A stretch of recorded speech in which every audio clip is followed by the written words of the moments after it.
Hi, Rosemary. How are you? Good. How's it going, Josh?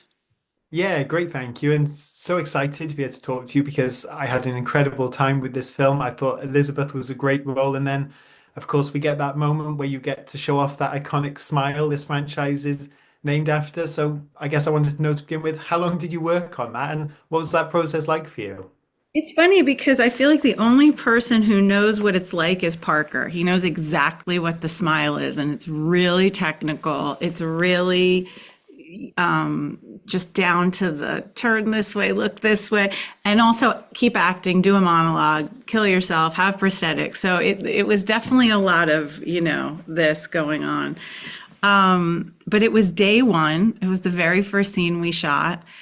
And I mean, I like a challenge, so I have to say I liked it. I almost prefer doing a scene like that than sort of the exposition setup scenes. You know what I mean? Earlier in the movie, I like the ones where she could be a little bit harsh, and you could say like, "Oh, is she a bad guy or is she a good guy? Does she love her daughter or is she just out for money?" But weirdly, that scene was really fun to do. I mean, I hate what it probably does to people's nervous systems, but it was it was like kind of cathartic. Yeah, well, obviously the smile is one thing, but you alluded to the prosthetics and that crazy bloody scene that follows, and I definitely didn't see that one come in. So, what was that like to shoot? Because that is just one of the film's, I think, most insane sequences and gory as well, of course. Yeah, the gore, I don't think I was prepared for it just as an audience member. And I don't even think I knew it was happening until I would sort of walk from the set to the restroom and people would on the crew would get, like cringe at me. It was that part just from a comfort standpoint was not easy because the blood is so thick and wet and cold. Like we were shooting in the winter and it was snow on the ground and it to just be like have it be in every part of your clothing and undergarments. I ended up taking two hot showers and then getting all bloodied up again. But most of the day I just spent on the floor with a hot water bottle because it took maybe 2 days to shoot.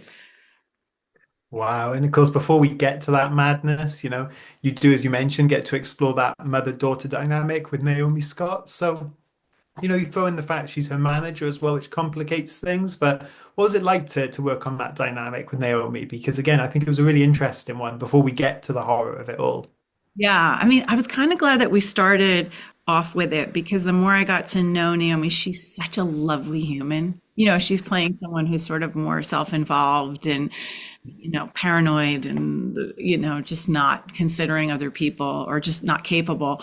But she is. She's like so lovely. She's the kind of person who is like greets everybody with a huge smile on the crew every morning. So it was fun. Like if you're going to decimate somebody, you know what I mean? And scream in their face. It's nice when, for day one, when you think you might not like them and before you fall in love with them. Yeah, and I know obviously you've worked in horror before. Poltergeist was one you did a few years ago now, but what made Smile 2 different for you when this role came up? It's funny. I liked it on like I thought there was real dynamics, like you said, to play with. Like I was, curious about the momager kind of role.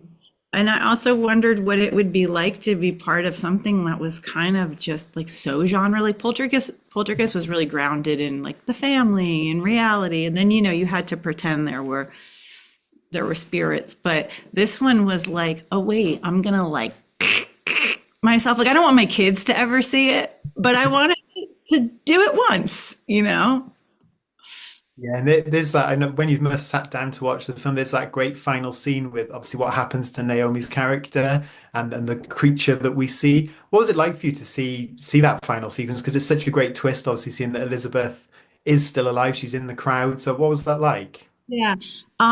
It was cool. The trajectory of like the very first thing I did for Smile was to get the Yeah. like what do you call it? Like the mask made of my face for the prosthetic.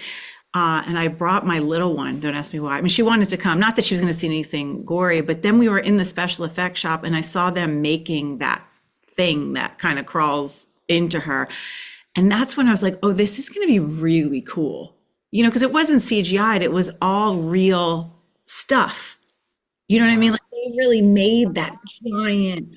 creature, so entity, whatever it is. So that was really thrilling to see their work. Like, it always takes a million people to collaborate on these things, but that's what I saw in that scene. Like, as much as I saw this crazy thing, I also was like, wow, they really pulled it off. That's a giant feat. Yeah. Yeah, a fantastic scene. And of course, Elizabeth, as I said, does survive, but she's been exposed now to the smile. So we could see her back if there's a third film. So would you like to come back, do you think, and explore this character, even if it's for like just a cold open, like the one we get with the film where Just so they could throw more blood on you.